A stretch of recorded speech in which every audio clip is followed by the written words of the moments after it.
আসসালামু আলাইকুম, সবাই কেমন আছেন? আশা করি ভালো আছেন। আলহামদুলিল্লাহ আমিও ভালো আছি। চলুন না আজকে আমি কাতলা মাছ রান্না করবো, সেইটা আগে আপনাদের সাথে শেয়ার করব। তো এখানে আমি কিছু মাছ নিয়েছি, মাছগুলো খুব সুন্দরভাবে ভেজে নেব। আর আমি সবসময় মাছটা হালকা ভেজে রান্না করি, আমার কাছে মনে হয় হালকা ভেজে রান্না করলে মাছটা বেশি ভালো লাগে, একটু নরম নরম থাকে। এখানে মাছগুলো খুব সুন্দরভাবে ভেজে নেব। এই যে আমার মাছগুলো ভাজা শেষ, আমি এখন উঠিয়ে নেব। আর এটা আমি এই রেসিপিটাকে কী বলবো আমি নিজেও জানি না, এটা আমার মতো করে আমি রান্না করেছি আর কি। এটা কোনো রেসিপি আমি ফলো করে এটা রান্না করিনি, এটা আমার মতো করে আমি রান্না করেছি। আমার একটু ঠান্ডা লেগেছে, কেউ কিছু মনে করবেন না, আপনারা শুধু ভিডিওটা দেখতে থাকুন।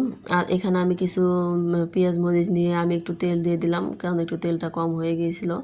তো যাই হোক, একটু এগুলো নেড়ে ছেড়ে আমি কিন্তু এই যে মশলাটা একটু পানি দিয়ে গুলিয়ে রেখেছিলাম, ভাবলাম যে হাতে সময় আছে তো মশলাটা একটু গুলিয়ে রান্না করি।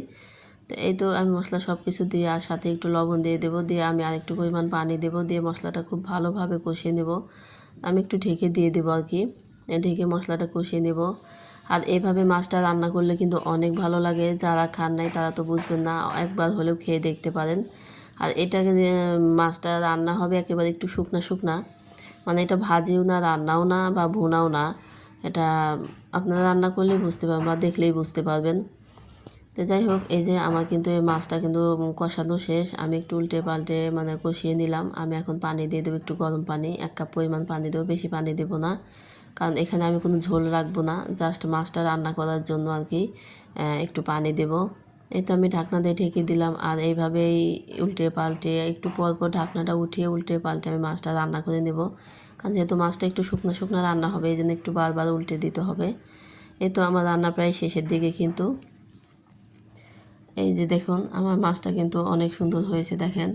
আর এই পর্যায়ে আমি একটু ভুল করে ফেলেছিলাম, এই মাছ রান্না করতে করতে অন্য একটা কাজে ব্যস্ত ছিলাম, যার কারণে একটু শুকিয়ে গেছে বেশি। এই পর্যায়ে নামানো দরকার ছিল আমাকে, আমি ভাবলাম যে 2-1 মিনিট পরে আমি নামিয়ে ফেলবো, কিন্তু ওই যে ভুলে গেছিলাম যে চুলায় রান্না বসিয়েছি, অন্য কাজ করতেছিলাম। এই যে দেখুন কী অবস্থা।